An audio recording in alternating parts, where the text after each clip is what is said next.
Саламатсыздар ма балалар? Бүгін біз жалпы қандай ай? Осы қазір наурыз айы бізде қандай ай деп есептелінеді? Әйел сөзі ұлттық отаншылдық иә, дұрыс. Яғни біз патриотизмге және отанымызға деген өзіміздің патриоттық сезімімізді білдіруіміз керек. Осы ай біздің наурыз айы біздің жыл басымыз, иә, Қазақстанда жаңа жылында. Яғни біз наурыз айда өте мейрам көп. Дұрыс па? Наурыз айы мейрам көп. Яғни біз қазір соған байланысты, мысалы 14 күні бізде көрісу күнде адамдар бір-бірімен амандасады да, көріседі бір жасымызбен. Соған байланысты сабағымыз бастамас бұрын психологиялық ахуал орнатып алайық та.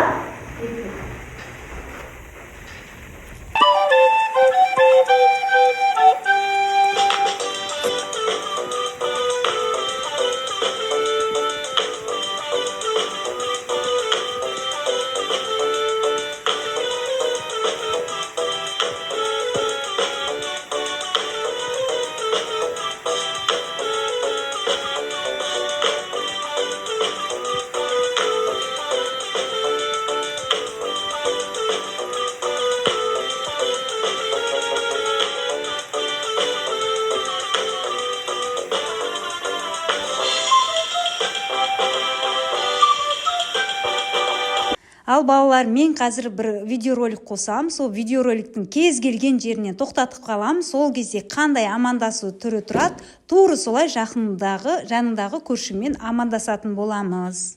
Кім, Гүлжан мен Дария, сіздер екеуіңіз анда кішкене былай бүйтіп амандасатын нелер болады, смайликтер болады. Жарай ма? Бір-бірге неше кетпеңіз.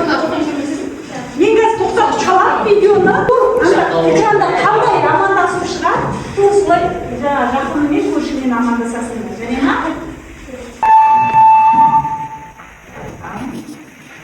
Былай да амандасамыз. Кеттік тағы.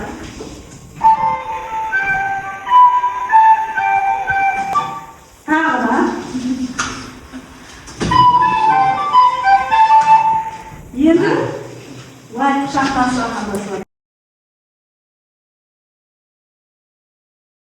Екеуің былайға ауысыңдар деп кеттік тағы. Былай.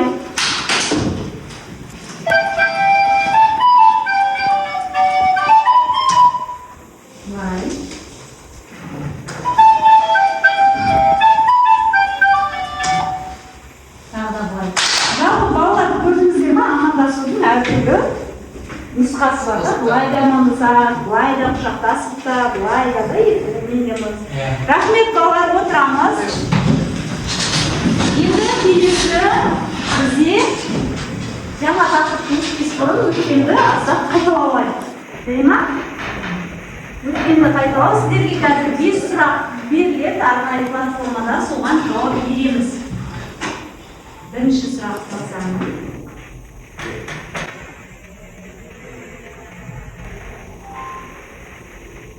Не дейді? While циклының алгоритмі блок схемасын көрсетеміз. Өте бөлесіздер ма? Дұрыстан қараңыздар. Келесі сұрақты басаңыздар. Әйтпесе сөзі қай операторды білеміз?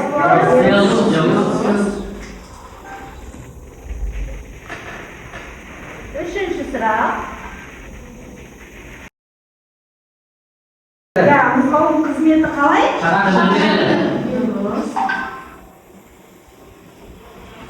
Келесі төртінші сұрақ.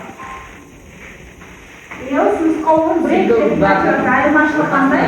Ортасында бірінші ба?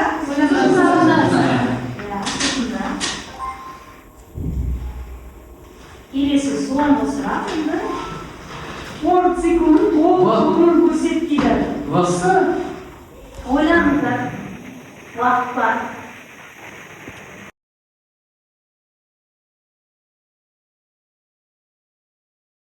Ақтан ба деді? Жалпы өткен тақырыпта кішкене болса да ойымызда аздап қалған екен, иә? Рахмет сіздерге. бастаймыз. Біздің бүгінгі өтетін жаңа тақырыбымыз алгоритмнің трассировкасы. Қазір неге дәптерлеріңізге жазып алыңыздар бүгінгі күнді және тақырыпты. 147-ші бет.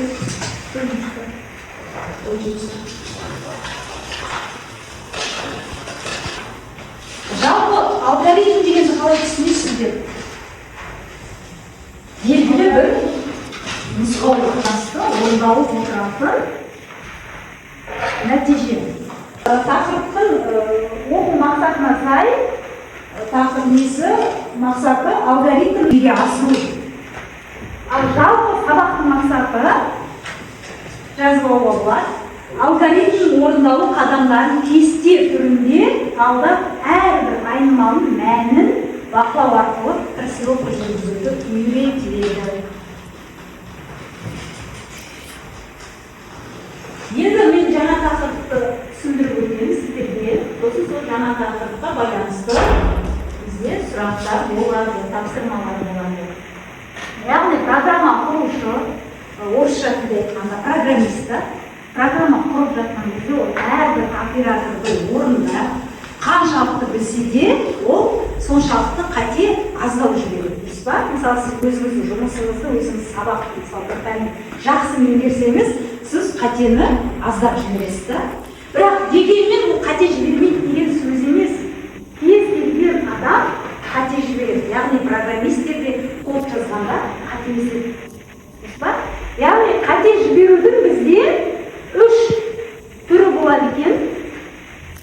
Бірінші бізде синтаксистік. Синтаксис дегеніміз жалпы мысалы жазған кезде қатемен жазады, программаның кодын берген кезде қатемен жазады. Екінші бізде қандай? Программаның орындау уақыты, яғни уақытқа байланысты.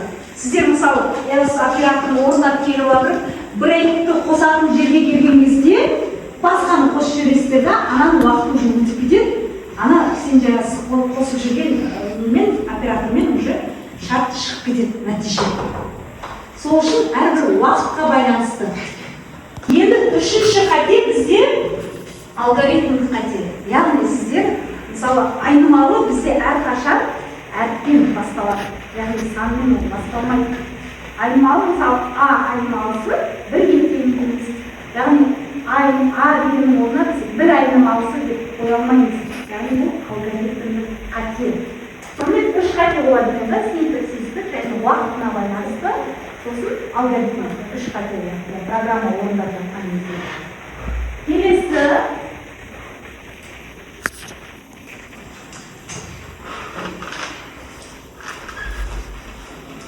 программа сіздер мысалы қате жіберсеңіздер, оны түзетуге мүмкіндік болады. Кез келген программа орындаған кезде әрқашанда сол программаның мысалы қате еместігін тексеруге болады. Сіздер жаңа Pythonда программа жазылып жатасыздар, код жазған кезде, анда қай жері қате екенін қызылмен шығып тұрады ғой. Сол сияқты любой программа жазған кезде қызылмен сізге уже көрсетіп тұрады қай жері қате екенін. Соны біз не деп атаймыз? Түзету атаймыз. Яғни ол трассировка деп аталады. Яғни қатемен жұмыс істеу, қадағалау қатені да, бақылау, сол қатені шығару бізде трассировка деп аталады. Біз енді жалпы осы қатені түзетуді орысша айтқанда отладка деп атайды, қатені түзету. Және ол қателерді бактар деп атайды. Ал сол қатені жаңа түзетуді дебаг деп атайды. Бұл программа тілінде оны сізге қатты түзетуді санынан түзетуді трассировка деп түсініп алыңыздар. Сосын Python тілінде өздеріңіз байқағандай әрқашан қазір байланыс бізде қай тілмен? Ағылшын тілінде. Яғни бізде кез келген программа болсын, Python ғана емес, көптеген программалар код жазу арқылы жұмыс жасайтын. Яғни бәрі ағылшын тілінде. Бізде компьютер тек ағылшын тілін қабылдайды. Орысша жазсаңыз сіздер түсінбейді. Сол үшін ағылшынмен байланыста болу керек. Ағылшынды параллель сіздер үлкен программа жазу арқылы үйренесіздер. Print, else, if, немесе осы үйдің қайтынан да үйренуге болады. Жалпы алгоритм трассировкасы деген ол ағылшын қамытты ағылшын тілінен енген сөз трейсинг алгоритмі. Мысалға түсіндіріп еттім. Бізде мына сіздерде мына шығып жүр ғой, қараңыздаршы ана бірінші бөлікте синтаксистік қате. Яғни программаны дұрыс енгізбеген кезде сіздерге осындай қате шығарып жүр ғой. Байқадыңыздар ма? Шығады ғой қате, өтпесі сақан кеткеннен кейін сіздерге қате шығады мынандай. Сіздерге мәлім дұрыс бермесеңіздер. Таныс қате ол бәрімізге. Жалпы мен сіздерге түсіндіріп өттім. Енді кішкене жаңағы сұрағыма жауап берсеңіздер екен. Мына жерде қазір мен сіздерге сұрақ қоямын. Программалаушылар программа жазуды үш түрлі қате жібереді екен. Қандай қате? Қайсысы артық айта алыңыздар? Жіберген қате дұрыс. Қалған мына үшеуі бізде жаңа айтып өткендей дұрыс жауап тексереміз, яғни дұрыс жауап үшеу қате нөл. Енді сіздерге мен жалпы бүгінгі тақырыпты түсіндірдім. Қысқаша трасировка не екенін. Енді сіздерге тапсырма беремін. Бірінші тапсырманы сіздерге тақтаға жазам. Сол тақтадан осы таппаймыз. Else операторының қызметін айтамыз.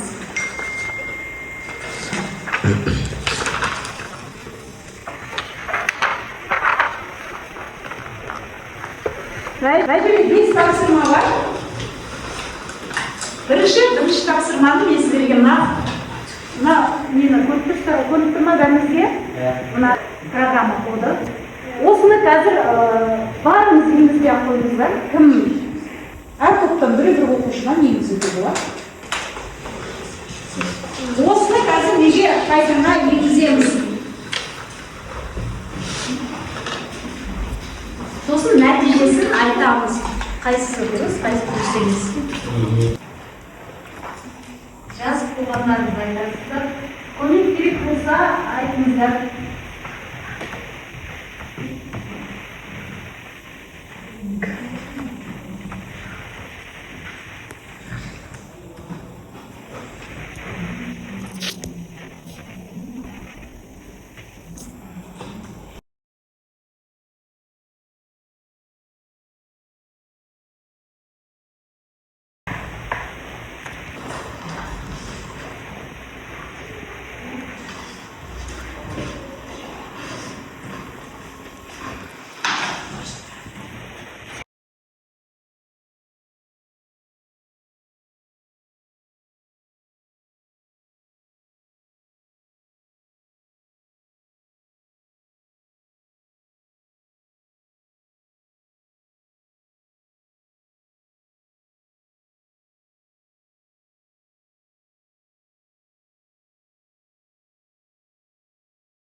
Бұл жерде қызылған назар аудармаңдар, ана неге дейді. Сақайып келмейді қарайды. Terus bayar.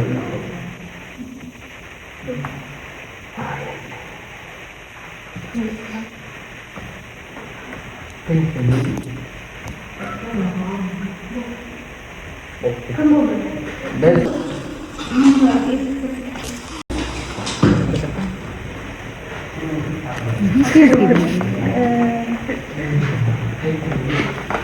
бізде қате дейді. Қай жер қате дейді? Мына жерде қате бар дейді. Яғни осыны дұрыстап қараймыз программаны. С қате. шәріппен просто ана несін орын қалдырасың ғой.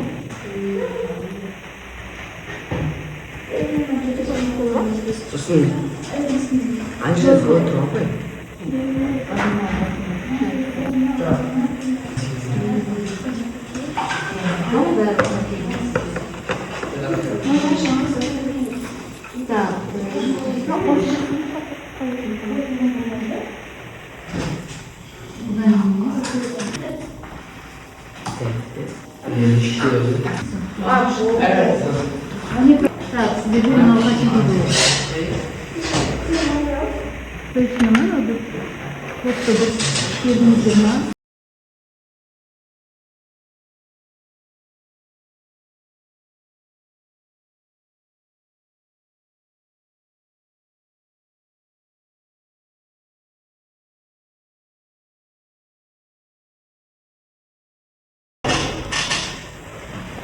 İş operatoruna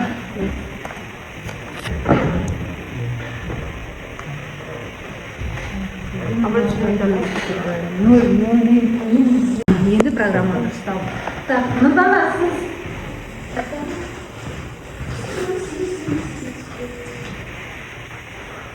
azroq qoldi-da, Mına birinchi topshirma o'sha kodni yozib, programmani so'zin qanday xatni berib, shu xatni qoldirib qo'ydim. Ya'ni biz xatni taqdirda u qanday xatni bo'lsin men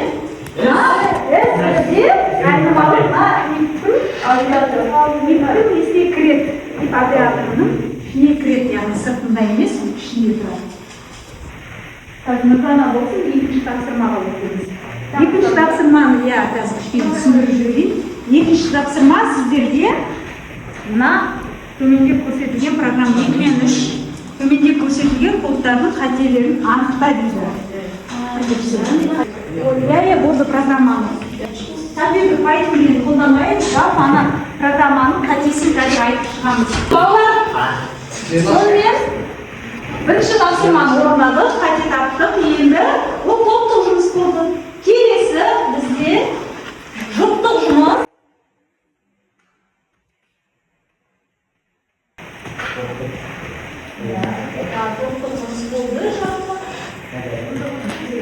Енді жұптық жұмыс сіздерде мына жерде екі программа берілген. Соның қателерін табуымыз керек болады. Қателерін тақтаға қарап, анда бетке жазып айтуларыңызға болады. Немесе қате қарап отырып, мысалы өздеріңіз қате кетуі мүмкін. Соны ауызша берсеңіз де болады. Жазып берсеңіз де болады. Қай жерде сынақшы біршемесіне бірінші неде ма? Біршемесі? Дұрыс.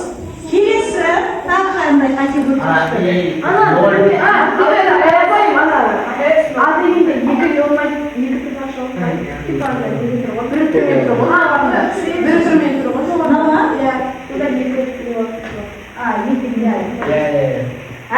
тағы қай жерде қате? Мына жерде бар ма қате? Қандай қате? Бірде не болады?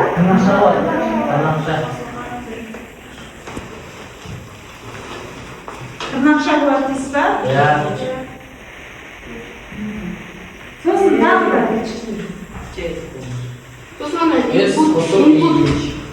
Input деген не болады? Print дегенде дұрыс деп ойлайсыздар ма? Print деген азаматсе бар да? Екінші жолда қандай қате? Наша дұрыс емес. Долго не деп тудады. Мұнда тоже Наша дұрыс емес. сосын тағы қандай қате бар? Ана ойын соңында негізі. Мында ма? Бір қате айтып беріңіз, осында. Ана не қоймаған болады? Қосылып те қоймаған. Дұрыс. Жарайсыңдар балалар, жұмыс бізге тоже күшті орындадық. Рахмет сіздерге. Күшті атсалысып отырсыздар, белсенді. Келесі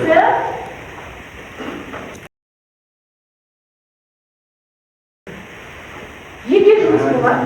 Бұл бізде екінші тапсырманы орындап тастадық. Екеуін қайта таптық. Енді төртінші тапсырма біздің терминнің сипаттамасын алу үшін сөйлемді дұрыс орналастырыңыз. Мен жаңа айтып өттім сіздерге 3 қате орындалады айтқанда ол жаңағы синтаксис, алгоритм қателер және программаның орындалу уақытына байланысты. Бұл жерде алгоритм қателік дегеніміз жалпы бізде тестілеу. Алгоритм қателерде тестілеу болады. Яғни ол программаның жұмыс қабілетін тексеруге арналған арнайы дайындалған деректерді компьютерге не істейді? Енгізеді. Яғни осыған байланысты, тестілеуге байланысты сіздерге 4-ші тапсырма беріліп тұр. Яғни сөздер ауысып тұр. Сол сөзді дұрыстап, ережені дұрыстауларыңыз керек. Тестілеу программаның жұмыс Маған болғанысын айтасыздар. Апай қай? Сені 1, 2, 3 деп жазыңыз да? Иә, бірінші қайсы орын болады, сосын оқып шығасыздар. 3 4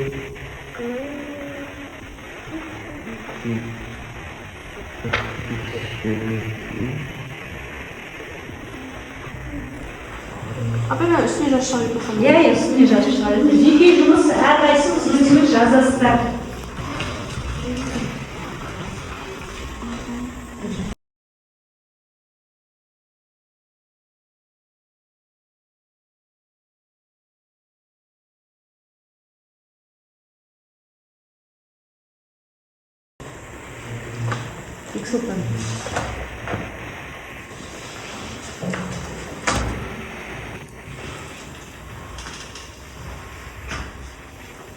Болдыңыздар ма? Иә. Ал кім оқып шық, әділет.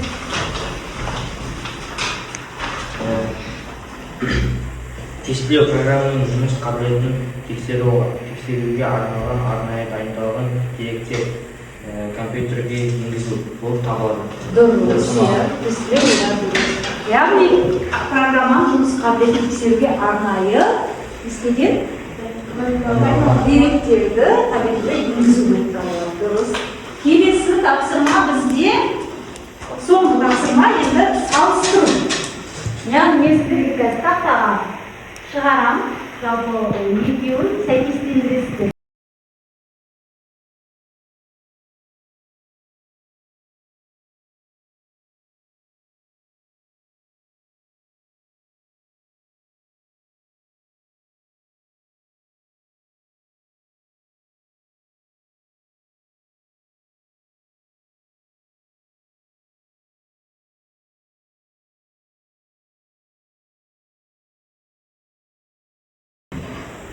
Мына жерде 4 сұрақ берілген, 4 жауабы бар.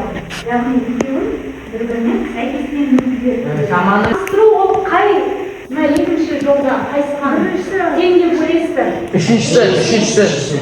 Үшіншісі. Дұрыс па? Иә. Дұрыс. Келесі бүтін сан мен жолды қосу. 4. Яғни бүтін сан дегеніміз бізде integer да, ағылшын тілінен аударғанда. Неге ол қысқаша int деп. Келесі жол дегеніміз бізде қандай мынау str, яғни бұл жол деп. 1. Яғни шаманың типіне сәйкес емес амал дейді. Ешқандай форматты, ешқандай сәйкес амал жоқ деген сөз. Дұрыс па?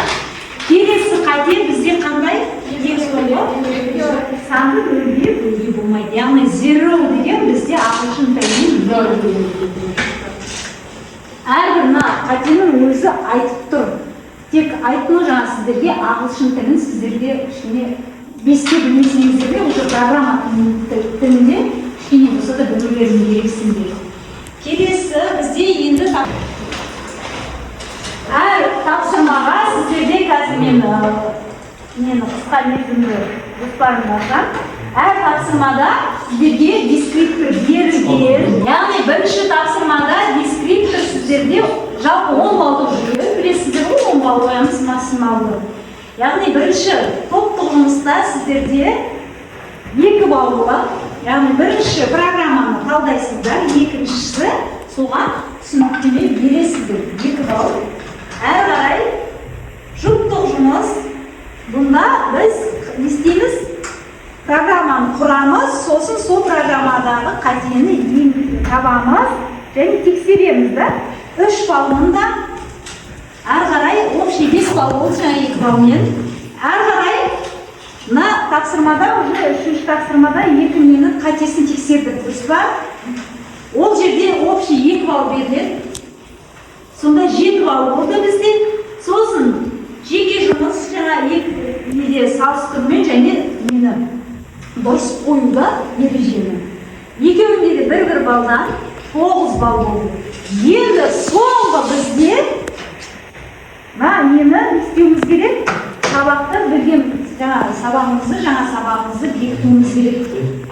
Ол үшін мен сіздерге қазір тапсырма бердім. Соған сіздер соңғы тапсырма бекітуге арналған 1 балл. Қазір мен жазып сіздерге беріп шығамын қағаздарды. 5 сұрақтан тұрады, бірақ 1 балл. Ол жалпы өздеріңізді осы бүгінгі сабақ.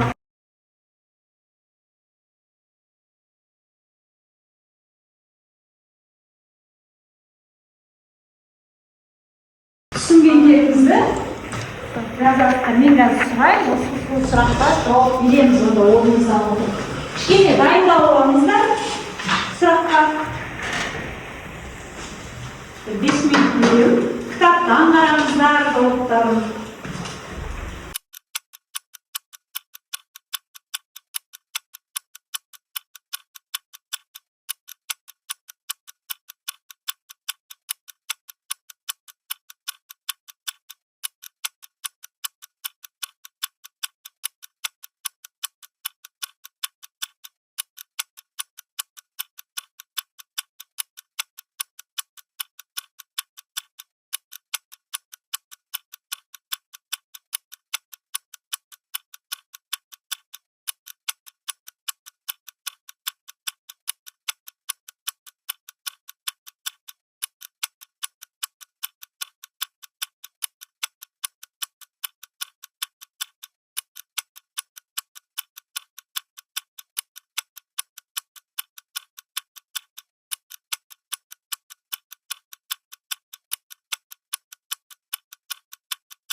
Дайынсың ба, Дария уже?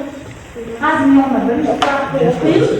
Сіз соған жауап бересіз. Жаңа біздер бірінші сұрақ мынандай екен. Жаңа сіздер программа жазғанда қандай қателікке тап болдыңыздар да, соны кішкене түсіндіріп жіберіңіздер. Бірінші сұрақ. Дария, сіз баста. программалау барысында аталған қате жазу, нақшаларды ұмытып кету, сондай алгоритмді дұрыс құрмау сияқты қателер көптеген кездесті. Кейде программа дұрыс істемей қалды, күтілген нәтиже бермей. Яғни біз жаңағы айнымалы қате жазамыз, синтаксисті, немесе жаңағы алгоритмді қате жібереміз да, соның бәрі біздің программаның нәтижесіне кері әсер етуімізде. Дұрыс па? Келесі екінші сұрақтың дайын. Күлімжанда мен қазір сұрақты оқиын, сосын сіз жауап бересіз. Алгоритмді трассировкалау дегеніміз не болды сонымен? Алгоритмді немесе программаны орындау барысында қадам-қадам тексеріп, әр әрекетті қалай орындалатынын бақылау процесі. Дұрыс па? Жалпы трассировкалау дегеніміз жаңа by step by step деген қадам. ағылшын тіліне айттым ғой, каждый бізде программа ағылшын тіліне байланысты. Степ бай степ, яғни қадам-қадаммен орын алу тексеретін бақылайтын процесс, трассировкалау деген. Үшінші сұраққа тыңдайын. Үшінші сұраққа Нұрдана, Аида, дайынсыздар ма?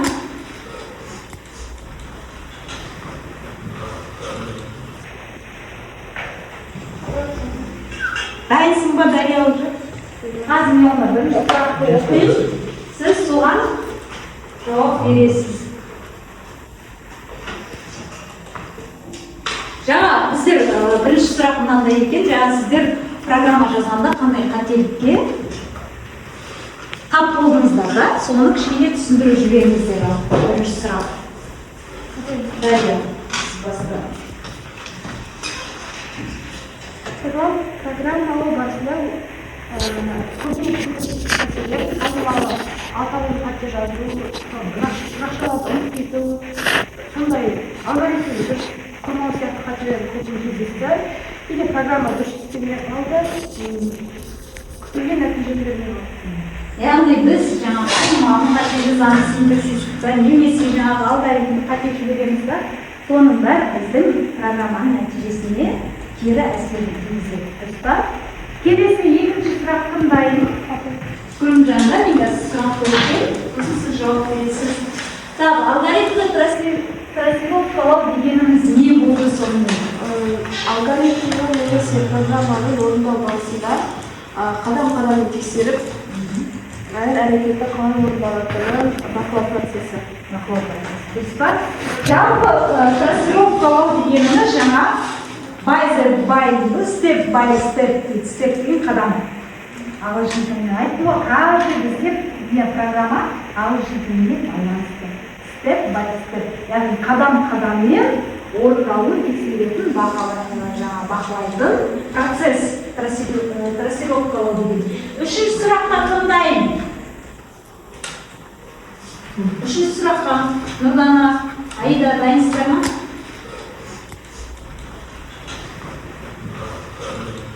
Қалай жүзеге асырылады? Программа трассировкасы программа әр қадамын орындап, айнымалардың мәнін бақылау арқылы жүзеге асырылады. Яғни әр қадамды жаңа айттық қой, қадам-қадаммен жүреді. Әр қадамды бақылап, айнымаларды не істейді? Енгізеді. Келесі төртінші сұрақ. Программа құру барысында жиі кездесетін қателердің бірі қалай айта қоясыз? Программа құру кезінде жиі кездесетін қателер себеп уақытымен уақыттың жеткізу кезінде логикалық қателер. Алгоритмді, да, дұрыс. Келесі бесінші сұраққа жауап бересің ба? Программаны трассировкалау неліктен маңызды деп ойлайсың? Программаның трассировкалау қателерді анықтау алгоритмнің дұрыс жұмыс істеуіне, тексеруге және программаның нәтижесі түсуіне көмектеседі. Сондықтан ол программаны дұрыс құру үшін өте маңызды. Яғни біз программаны нәтижеге жету үшін программаны құрған кезде ол бізді тексеруге, түзетуге мүмкіндік береді да, трассировка. Ол үшін маңызды. Егер ол тексермейтін болса, бізде программа қате болады, сосын нәтижеге біз үшін бастапқыда қойған нәтижемізге жете алмаймыз. Дұрыс па? Жалпы енді сабақты бекіттік деп ойлаймын, кішкене ойларымызда қалған шығар деп ойлаймын. Енді келесі рефлексия, яғни бүгінгі жалпы сабақтан сіздер не түсіндіңіздер, соны қазір мына экранда белгілейсіздер.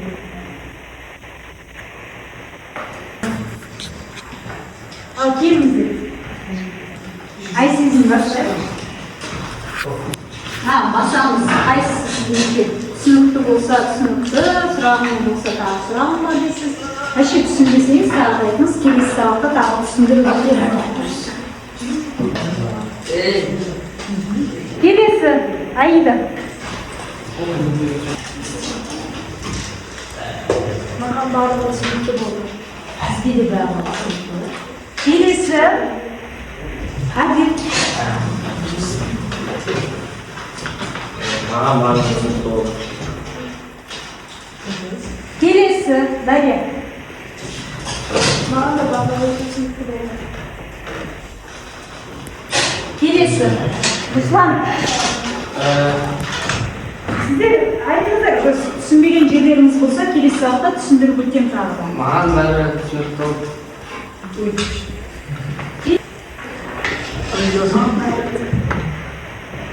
Сіздер мен сұрақ деп айта бермеңіздер, өздеріңіз ойларыңызды айтыңыздар. Түсінікті болмаса, түсінікті емес. Сұрақ бар ма? Қандай сұрақтарыңыз бар? Келесі сабақта онда талқылаймыз да осыны. Келесі, Танек. Түсінікті болды, да? Келесі, болды қода, егер бәріміз айттық қода. Жалпы 8 оқушыға түсінікті болды, бір оқушыға кішкене сұрақтарымыз болды дейді. Ол сабақтың соңында, несі келесі сабақта оны талқылаймыз сұрақтарымызды.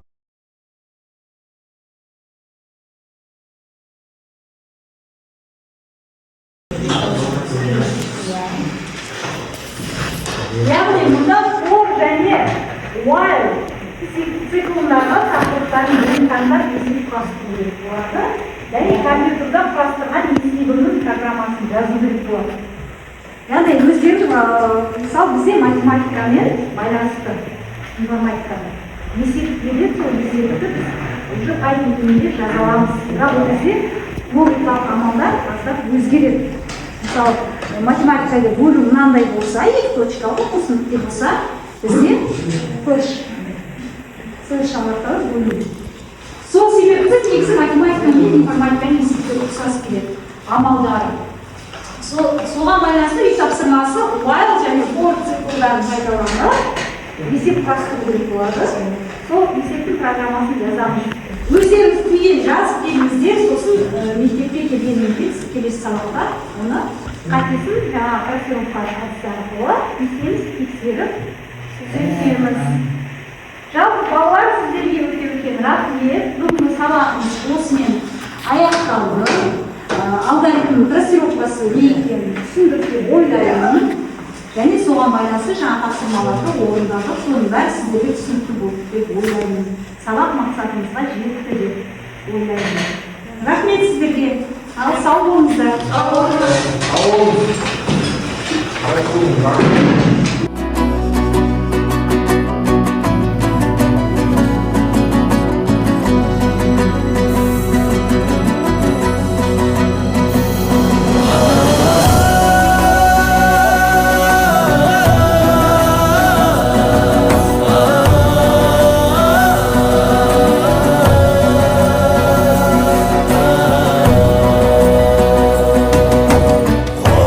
Шекпен тиегі тіл табысқан домбыра, қос қолақпен пернесі үн табысқан домбыра, қақпағы мен шанағау бір табысқан домбыра, аққу мүсін тұлға боп сыр табысқан домбыра.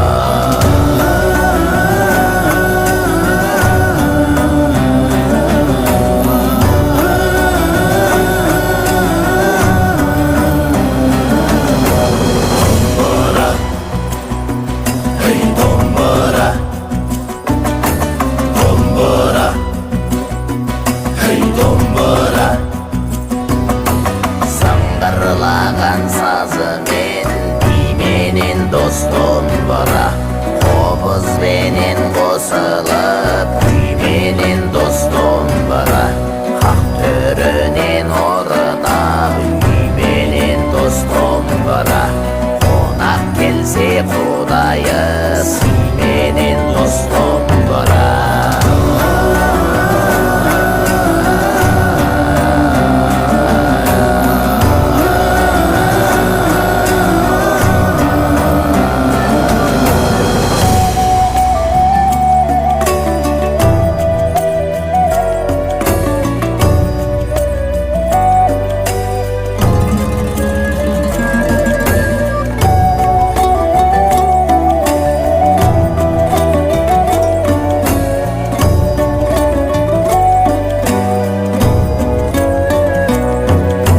Сыбызғыға сарнай